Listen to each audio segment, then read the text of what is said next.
Olá, eu sou a Beth Monteiro e nós estamos aqui com o Lucas e o William para falar um pouquinho do que aconteceu hoje aqui de manhã, que foi o nosso Cine Debate. A gente vai fazer uma discussão sobre o filme Malévola. Sei que está aí. Não tenha medo. Não tenho medo. Apareça. Aí o medo será seu. A história de Malévola fala de como essa personagem, que até então era conhecida como uma bruxa malvada, né, como uma vilã, nós conhecemos a história dela e como ela se constituiu, foi se constituindo até se tornar uma vilã que nós conhecemos, mas que há muito mais além disso na história dela do que apenas uma vilã. Para me indicar, os temas que foram mais gritantes foram o aspecto de sentido de vida, né? O sentido da vida da Malévola, praticamente 80% do filme foi ver concretizar uma maldição. Ela se empenha na vingança porque o sentido da vida dela passa a ser aquilo. Com certeza. Ela foi traída, na verdade, não traída no sentido que a gente conhece, mas traída no sentido desleal da coisa, tirando as asas, tirando o que era mais importante para ela. E justamente quando ela teve as asas roubadas, né, ela perdeu o que era mais precioso para ela realmente perdeu a sua liberdade de ser. Né, o desejo dela, o modo dela de ser, não dependia mais dela, passou a depender do Stefan e da Aurora, que estava servindo de ligação entre ela e o Stefan. Né? Ela não tinha mais a condução da vida dela. A relação dela, a partir daquela situação que ela viveu de decepção, podemos dizer, influencia a vida dela como um todo. Todas as outras relações a partir daí são influenciadas, né? O fato é que ela se empenha na vingança dela, né? Na vingança dela que ela usou como se fosse uma arma para ela poder continuar dali para frente, né?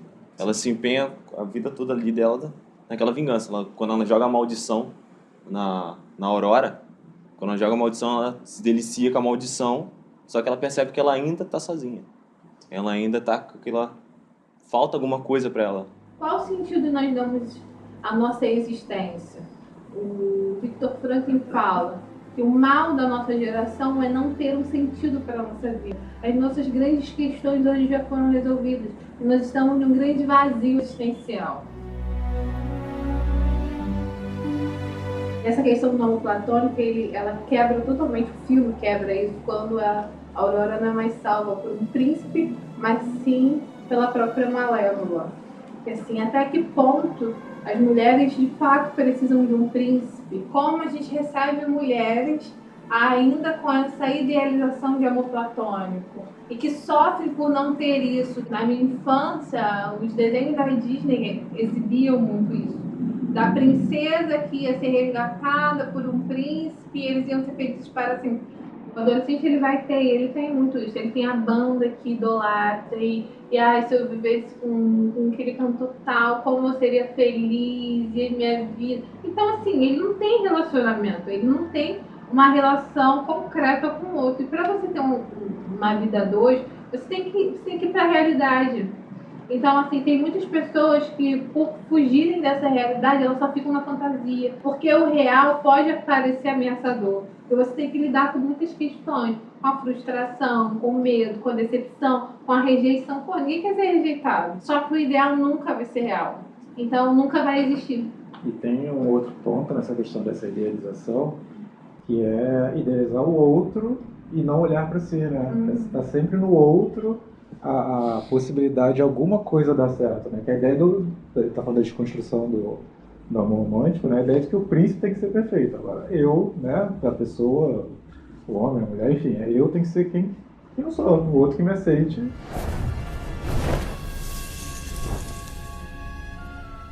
Falando nesse aspecto, quando ele corta as asas, né? E isso é muito típico de relação, isso é muito típico de relacionamento. Quais são as asas que você corta para se manter nessa relação? A mulher ela é muito anulada, né? Em prol do relacionamento, mesmo pelo parceiro. Ela vai enfeiando, né? No sentido de murchão, deixando o seu vigor, a sua sentido da própria vida. Chega de criar, na verdade, uma sociedade adoecida, achando que só é amor se você tá morrendo pelo outro. E na verdade não é. Amor é potência de vida, é criatividade. O relacionamento saudável, né? Ele é uma interseção. São duas pessoas que se unem em uma coisa aqui que é o relacionamento.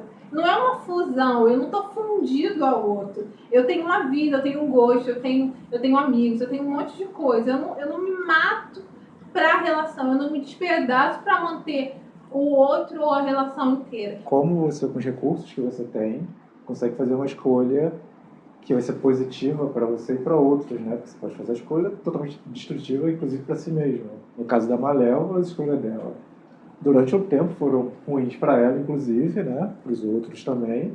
Mas conforme ela foi lidando ela foi se recriando, né? Ela foi se recriando. O que a gente faz, o que acontece com a gente. Por exemplo, a gente não pode determinar o que chega, mas a gente pode determinar o que a gente vai fazer a partir disso. Por exemplo, eu vou sofrer, porque a vida, sofrimento é inerente da vida. E o que eu vou fazer a partir disso? Nem sempre toda história pode ter um final tão feliz quanto o da Malévola. Mas quais são os finais que nós vamos dar à nossa vida?